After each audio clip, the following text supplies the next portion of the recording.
Selesai sudah pembahasan asabah ini. Kemudian penulis berpindah menjelaskan tentang dawil arham.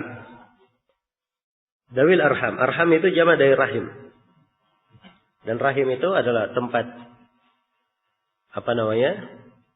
janin itu terbentuk di dalam perut ibu. Ya, kemudian digunakan kata rahim ini untuk kekerabatan. Siapa yang merupakan kerabat secara mutlak maka dikatakan dia rahim. Apakah kerabat dari pihak ayah atau kerabat dari pihak apa? Pihak ibu. Dawil arham namanya. Baik. Adapun secara istilah apa itu dawil arham? Ini Ibnu Qudamah menerangkan. Kata beliau, wa hum kullu qarabatin laysa bi asaba wala di fardin. Mereka ini setiap kerabat bagi mayit bukan asaba dan bukan apa? Di fard. Dia bukan ashabul fard, bukan pula ashab apa? Ta'sib. Iya. Contoh seperti anak laki-laki dari anak perempuan, cucu laki-laki dari pihak anak perempuan. Dan contoh seperti anak perempuan dari saudara laki-laki. Dan contoh seperti bibi perempuan, bibi dari pihak siapa? Dari pihak ayah. Dan contoh paman dari pihak ibu. Contoh lain, bibi dari pihak ibu. Ya, dan semisal dengannya. Nah, ini semuanya disebut apa? Dawil arham. Sebab mereka tidak masuk ke dalam ashabul fard, juga tidak masuk ke dalam apa? Ke dalam asabah. Tidak masuk di dalam asabah. Baik. Ya, dan di dalam rinciannya disebut ya oleh para ulama rincian-rincian yang berkaitan dengan dawil arham ini. Untuk pembagian detailnya. Nah, secara global bahwa dawil arham mereka mewarisi sebagaimana yang disebut oleh Ibnu Qudamah. Ini adalah berdasarkan firman Allah Subhanahu wa taala, wa ulul arhami ba'dhum aula bi ba'dhin fi kitabillah. Ulul arham itu sebagian dari mereka lebih berhak terhadap sebagian yang lainnya di dalam kitab Allah, di dalam ketentuan Allah. Ya. Dan mereka mewarisi itu adalah pendapat kebanyakan dari para ulama kita dan syah dari sejumlah sahabat. Syah dari sejumlah sahabat. Ya, karena itu yang benarnya bahwa dawil arham mereka mewarisi. Ya, dan ini berbeda ya dengan orang-orang Malikiyah dan orang-orang Syafi'iyah. Mereka tidak berpendapat dawil arham itu apa? Mewarisi. Ya, karena itu di Mandhumah Ar-Rahabiyah, Imam Ar-Rahabi tidak menyebutkan apa? Tidak menyebutkan warisan apa? Dawil arham. Sebab orang-orang Syafi'iyah tidak berpendapat. Ya, demikian pula tidak dia sebutkan tentang ar-rad. Karena orang Syafi'iyah juga tidak berpendapat tentang itu.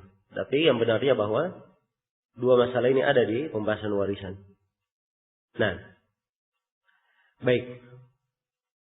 Kemudian Ibnu Qudamah terangkan. Ya, penjelasan tentang warisan dawil arham ini. Kata beliau, wala mirasa lahum ma'a asabatin wala di fardin illa ma'a ahadiz zawjain. Kata beliau tidak ada warisan bersama mereka. Tidak ada warisan untuk dawil arham ini.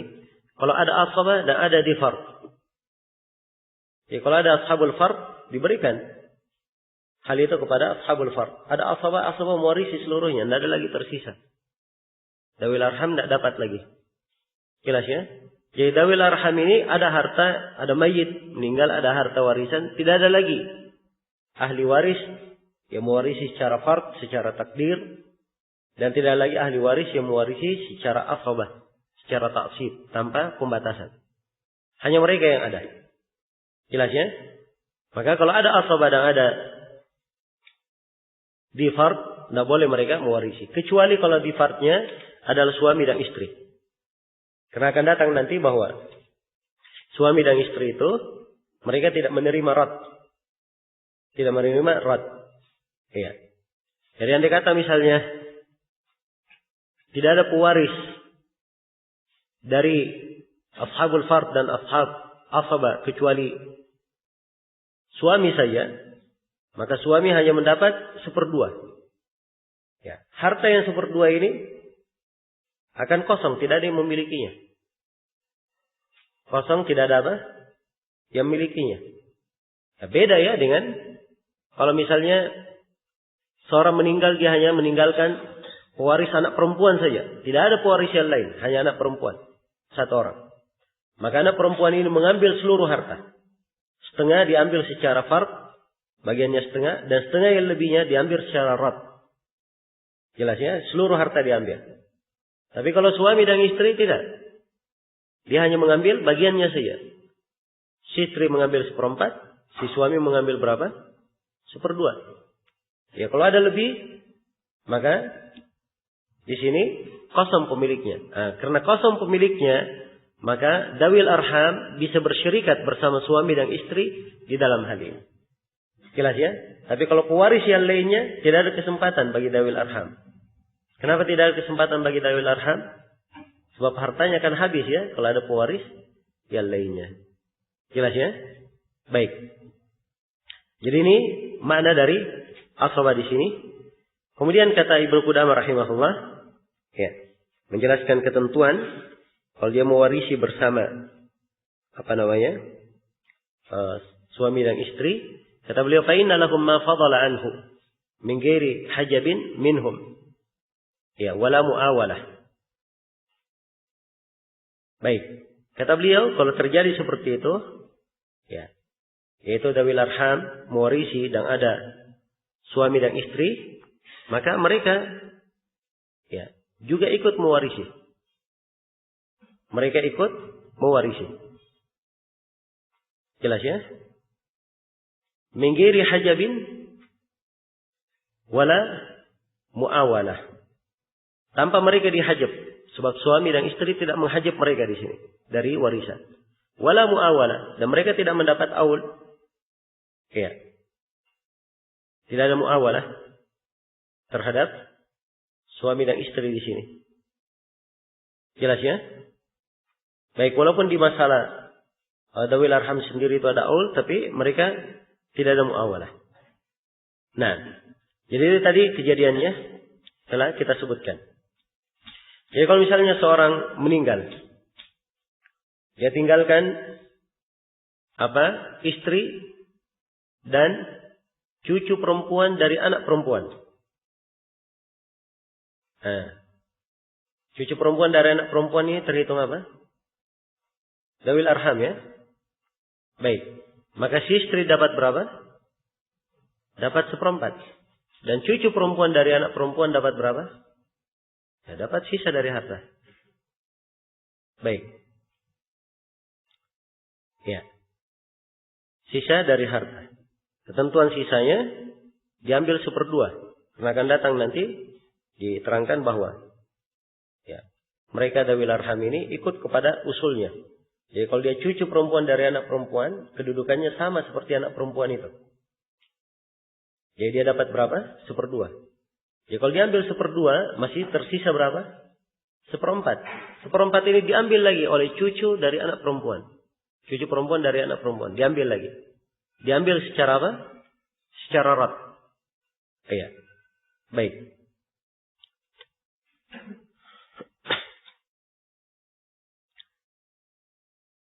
Saya beri contoh lain. Kalau misalnya seorang perempuan meninggal, dia tinggalkan seorang suami dan cucu perempuan dari anak perempuan. Suami dapat berapa? 1/2. Cucu perempuan dari anak perempuan dapat 1/2. 1/2-nya apa ini? Karena fard atau karena rad? Ya. Dia sebagai fard dia dapatkan. Sebab kedudukannya sama dengan apa? Anak perempuan. Anak perempuan dapatnya setengah. Ya. Selesai ya? Kemudian kata beliau, wa yarithuna bitanzil. Kemudian Ibnu Qudamah terangkan. Ya. Bahwa mereka ini mewarisi dengan cara tanzil. Ya. Secara turun ke bawah, yang paling dekatnya dilihat. Nah. Ya.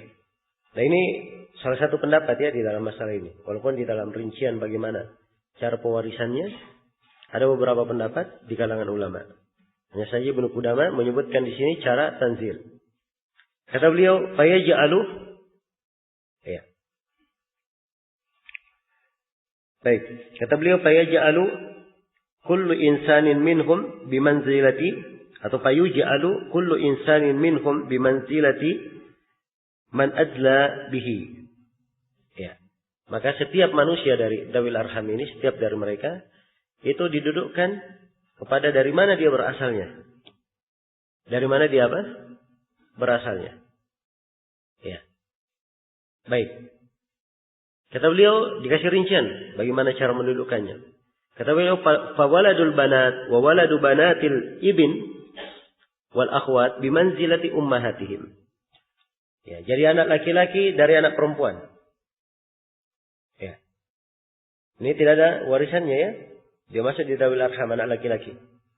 Demikian pula anak laki-laki dari ya, cucu perempuan dari pihak anak laki-laki. Jelas ya? Ini juga dari dawil arham terhitungnya. Demikian pula wal akhwat. Ya. Anak laki-laki dari akhwat. Dari saudara-saudara perempuan. Ini mereka dawil arham. Karena mereka semuanya dawil arham, ikutnya kemana? Ikut ke ibunya masing-masing. Bimanzilati ummahatihim. Ikut kepada ibunya. Jadi ada laki-laki dari anak perempuan ikut kepada ibunya, si anak perempuan itu. Jelas ya? Si anak perempuan. Demikian pula kalau misalnya dia adalah anak laki-laki dari si saudara perempuan, maka dia ikut seperti saudara perempuan kalau mewarisi. Walaupun dia anak laki-laki ini tidak dapat bagian, ya secara fard maupun secara ta'sib, tapi di dawil arham dia sama seperti ibunya. Ya, kemudian kata Ibnu Qudamah, wabanul ikhwa wal a'mam, wabanul ikhwa minal ka'abaihim. Demikian pula wabanatul ikhwa wal a'mam, anak-anak perempuan dari ikhwa, dari saudara laki-laki, dan anak-anak perempuan dari paman-paman, ya. Serta anak laki-laki dari saudara laki-laki yang seibu, itu semuanya dihitung ke ayahnya, dihitung ke ayahnya. Dari mana dia bercabang. Ya. Jadi lihat ini anaknya, dia turun, dari mana dia mengikut. Nah, dilihat di atasnya. Kalau di atasnya ini, misalnya ibu, dia dihitung jatahnya ibu. Kalau di atasnya misalnya, dia anak perempuan, maka dihitung jatahnya apa?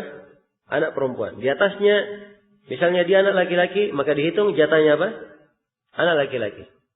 Ya. Walaupun si anak ini sendiri laki-laki atau perempuan, tidak ada masalah, tidak ada bedanya. Tapi yang dilihat yang mana? Di atasnya. Baik. Kemudian kata beliau wal ammatu wal am minal kal ab. Ya. Paman, bibi dan paman dari ibu itu sama kedudukannya seperti ayah. Sama kedudukannya seperti ayah. Wal akhwal wal khalat wa abul kal Ya, adapun paman dari pihak ibu, demikian pula bibi dari pihak ibu, serta ayahnya ibu, itu kedudukannya sama dengan ibu. Kedudukannya sama dengan apa? Ibu. Kakek, yang mewarisi kakek itu hanya kakek dari pihak ayah saja. Adapun kakek dari pihak ibu tidak mewarisi. Dawil arham dia. Jelas ya? Dan kalau dia mewarisi sebagai dawil arham, kedudukannya sama seperti warisan ibu. Baik. Jelas sampai sini? Kemudian kata beliau, fa in kana minhum ithnani fasaidan min jihatin wahida fa asbaquhum ila al-warithi ahaq. Iya. Kalau mereka ini, ya. Ini saya tidak beri contoh ya, karena waktunya agak membatasi kita. Saya beri contoh. Yang apa saya kasih contoh satu ya. Misalnya, seorang meninggal. Ya. Baik. Dia tinggalkan anak perempuan dari saudara laki-laki seayah dan seibu. Serta anak perempuan dari saudara laki-laki seibu saja, seayah saja. Jadi dua ya. Anak perempuan. Tapi anak perempuan yang pertama cucu perempuan dan cucu perempuan. Cucu yang perempuan yang pertama Atau kemenakannya di sini. Kemenakan perempuan. Kemenakan perempuan yang pertama itu dari saudara laki-laki yang apa? Seayah dan seibu. Ya. Kemenakan perempuan yang kedua itu dari saudara apa? Seayah saja. Bagian harta untuk siapa?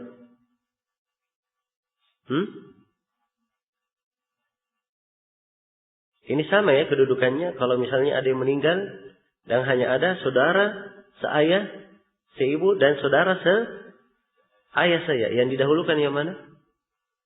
Saudara seayah dan seibu, kan begitu. Jadi posisi ini maka ya kemenakan perempuan dari saudara seayah seibu dia mengambil seluruh harta. Adapun kemenakan perempuan dari seayah saja itu tidak mendapatkan bagian apa-apa. Baik, jadi begitu ya cara mengukurnya. Dilihat. Ya. Baik. Seberi contoh lain misalnya, seorang meninggal dia tinggalkan bibi dari ibu dan bibi dari ayah.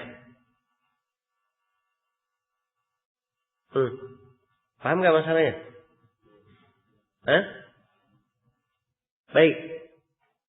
Seorang meninggal dia tinggalkan bibi dari ibu dan bibi dari apa? Ayah. Khala dan ammah.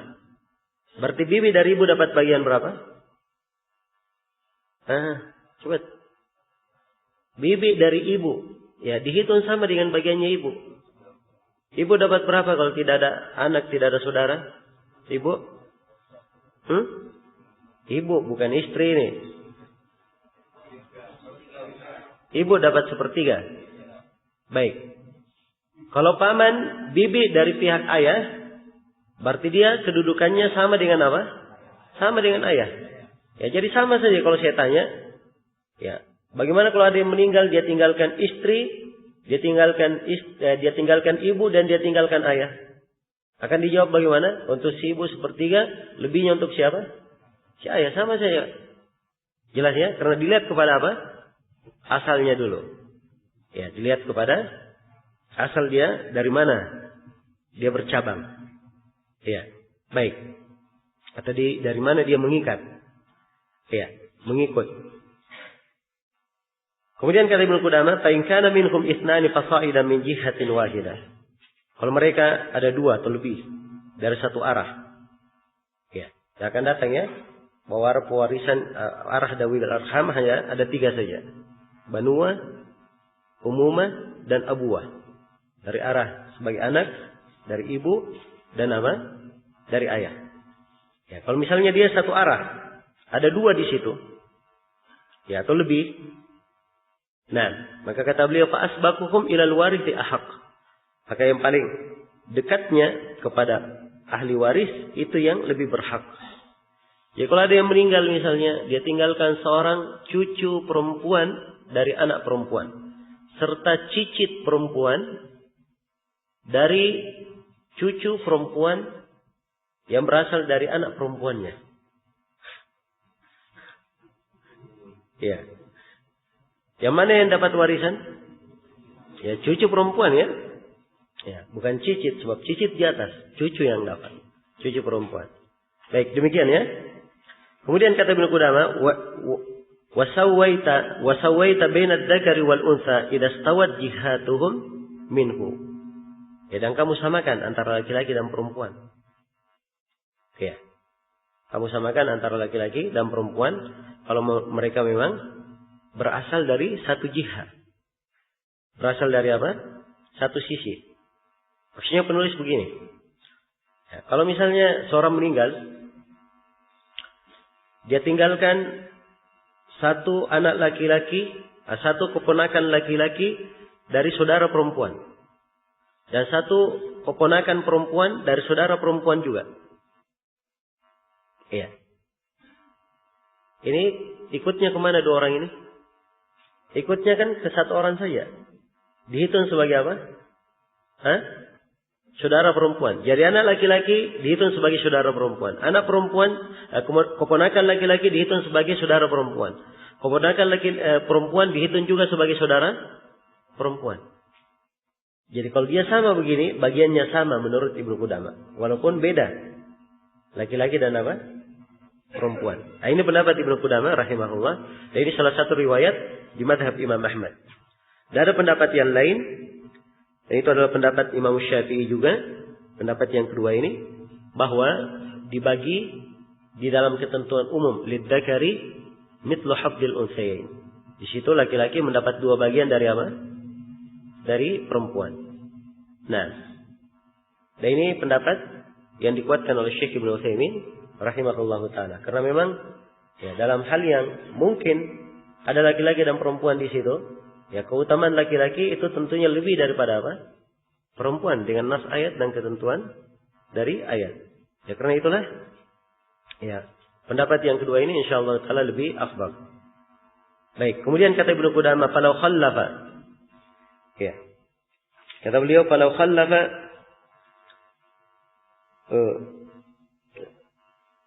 ibna bintin wa binta bintin wa ibnan wa binta bintin ukhra qassamta al-mal baina al-banat ala thalathatin thumma ja'altahu li auladihinna." Ya. Kemudian kata Ibnu Qudamah rahimahullah, ya, kalau misalnya seorang itu meninggalkan anak laki-laki atau cucu laki-laki dari anak perempuan, ya, dan cucu perempuan dari anak perempuan yang lainnya, ya, beda ya di sini anak perempuannya beda. Kemudian dia tinggalkan juga anak laki-laki dan anak perempuan dari cucu perempuan yang lain lagi. Ya. Cucu perempuan yang lain lagi. Jadi anak perempuannya di sini ada berapa? Ada 3. Anak perempuan yang pertama punya anak laki-laki, anak perempuan yang kedua punya anak perempuan, dan anak perempuan yang ketiga punya anak laki-laki dan punya anak perempuan. Ya. Bagaimana pembagiannya? Kata Ibnu Qudamah, "Qassamtal mal bainal banat ala thalathah." Maka kamu bagi harta ini antara anak-anak perempuan itu di atas 3. Wa ja'altahu li auladihinna. Dan kamu berikan kepada anak-anak mereka. Ya, untuk anak perempuan dibagi 3. Setelah itu diberikan kepada anak-anaknya. Ya. Jelas ya? Jadi untuk anak perempuan yang pertama karena dia punya anak laki-laki, anak laki-lakinya dapat 1/3. Untuk anak perempuan yang kedua, karena dia punya anak perempuannya juga dapat 1/3. Untuk anak perempuan yang ketiga, karena dia punya anak laki-laki dan anak perempuan, dua-duanya sekaligus membagi 2 jumlah berapa? 1/3. Nah ini ketentuan yang disebut oleh Ibnu Qudamah rahimahullah. Baik. Tapi sudah kita terangkan ya bahwa yang benarnya di dalam hal ini, bahwa laki-laki dihitung 2 kali lipat dari bagian apa? Bagian perempuan.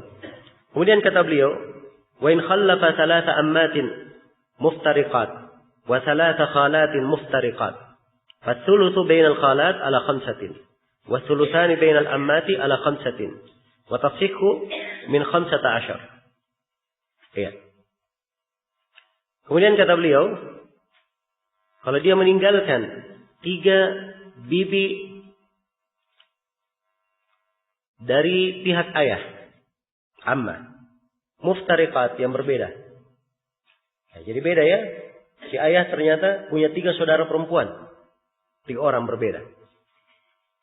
Wa 3 khalat muftariqat, dan juga ada 3 bibi dari saudara ibu, dari pihak ibu. Ya ternyata ibu punya saudara perempuan ada 3. Jadi 3 bibi juga. Ya, bagaimana cara membedakannya? Cara membaginya, 3 bibi dari pihak ayah hitungannya kehitungan mana? Kehitungan ayah. 3 bibi dari pihak ibu hitungannya hitung apa? Hitung di ibu. Kan begitu? Ya. Jadi walaupun 3-3, tapi bagiannya pasti apa? Pasti beda. Ya. Bagiannya pasti beda. Ibu mendapatkan berapa? 1/3. Dan lebihnya 2/3 adalah milik siapa? Milik ayah. Jadi untuk 3 bibi dari pihak ayah dapat 2/3 dan 3 bibi dari pihak ibu dapat berapa? Dapat 1/3. Nah sekarang 3 orang ini bagaimana cara menghitungnya? Pembagiannya masing-masing supaya tidak pecah. Nah itu ditashih namanya, ditashih. Setelah masalahnya ditashih, dia menjadi 15. Ya menjadi masalah menjadi berapa? dibagi menjadi 15. Ya. Dari situlah dibagi. Jelas ya? Baik. Kemudian kata Ibnu Qudamah rahimahullah, ya. Kata beliau, fa in ikhtalafat jihatu dawil arhami nazaltal ba'ida hatta yalhaqa biwarithihi. Nah.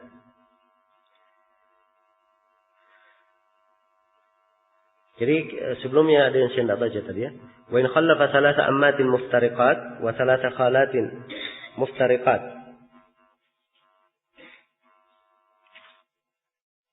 Ya, di pertanyaan sebelumnya saya enggak baca, saya sudah terangkan, cuma sebelum baca. Saya baca saja. Falau khallafa ibna bintin wa binta bintin wa